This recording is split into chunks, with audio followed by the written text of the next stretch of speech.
যে পূজার পুষ্পাঞ্জলি সাজাইল সযত্ন চয়নে, সায়াহ্নের শেষ আয়োজন যে পূর্ণ প্রণামে খানি মোর সারা জীবনের অন্তরের অনির্বাণ বাণী জানাই রাখিয়া গেলু আরতির সন্ধ্যা দীপ মুখে। সে আমার নিবেদন তোমাদের সবার সম্মুখে, হে মোর অতিথি জগৎ।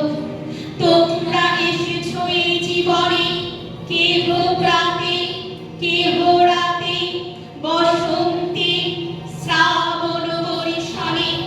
কারো হাতে বীণা ছিল, কেহ বা কম্পিত দীপশিখা এনেছিলে মোর ঘরে। দ্বার খুলে দুরন্ত ঝটিকা বার বার খেয়েছ চত্বরে। যখন গিয়েছ চলে দেবতার পদচিহ্ন রেখে গেছ মোর গৃহতলে। আমার দেবতা নিল তোমাদের সকলের নাম, রহিল পূজায় মোর তোমাদের সকালে প্রণাম।